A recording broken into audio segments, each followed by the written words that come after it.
বংশতে আমি যাইনি, কারণ সেখানে তার পরকীয়া যে মেয়েটা আছে উনি ওইখানে আছে, সেই কারণে আমি ওখানে যাইনি।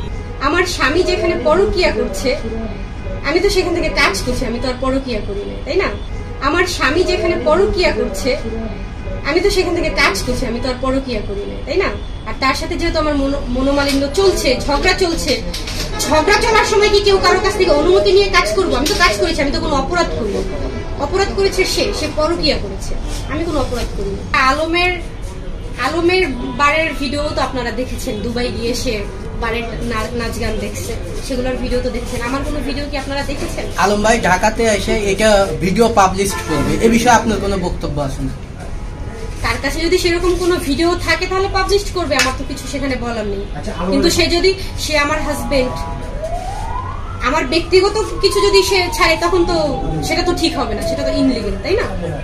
যদি আমি কোনো অপরাধ করে থাকি, সেরকম যদি কোনো ভিডিও তার কাছে থাকে ছাড়বে সেটা সমস্যা নেই।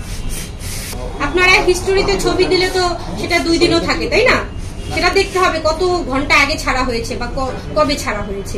হিস্টোরিতে ছবি ভাসতেছে মানে আমি এখনই আপলোড করি না, তাই না? ওগুলো কাজের ভিডিও তো কাজের মতো চলবে, তাই না?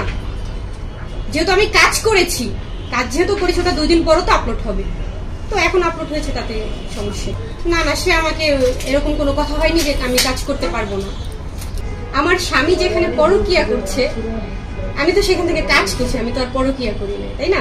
আর তার সাথে যেহেতু আমার মনোমালিন্য চলছে, ঝগড়া চলছে, ঝগড়া চলার সময় কি কেউ কারোর কাছ থেকে অনুমতি নিয়ে কাজ করবো? আমি তো কাজ করেছি, আমি তো কোনো অপরাধ করিনি। অপরাধ করেছে সে পরকীয়া করেছে, আমি কোনো অপরাধ করিনি।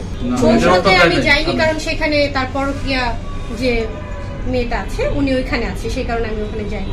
আপনি যদি একজন পরকীয়া নারী নিয়ে থাকেন, আপনার স্ত্রী কি সেখানে রাগ ক্ষোভ থাকবে না? তার অবশ্যই সে আপনার কাছে আসবে, সে তো অবশ্যই দূরে থাকবে। আপনি তো তাকে কষ্ট দিচ্ছেন। স্বামীটাই তো আমার নেই, তাহলে ঘর আমার কিভাবে হইলো?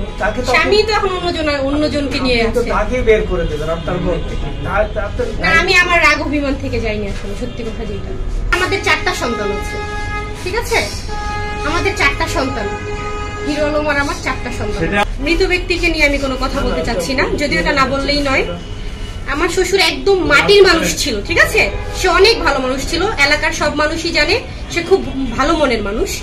আর আমাকে সে অনেক আদর করেছে বা আমাকে নিজের মেয়ের মতো দেখেছে, তো তাকে নিয়ে আমার আসলে কিছু বলার নেই। যেহেতু একটা মানুষ অসুস্থ যখন ছিল আমি তার টেক কেয়ার করেছি, আমি তাকে দেখেছি, হসপিটালে ভর্তি করিয়েছি। আপনাকে নিয়ে যেটা বলা হচ্ছে এটা প্রত্যেকটা ছেলেরই ইমোশন। যেহেতু প্রত্যেকটা ছেলেই চায় তার স্ত্রী তার বাবা মার অসুস্থতায় পাশে থাকবে, প্রত্যেকটা ছেলেই চায় এটা।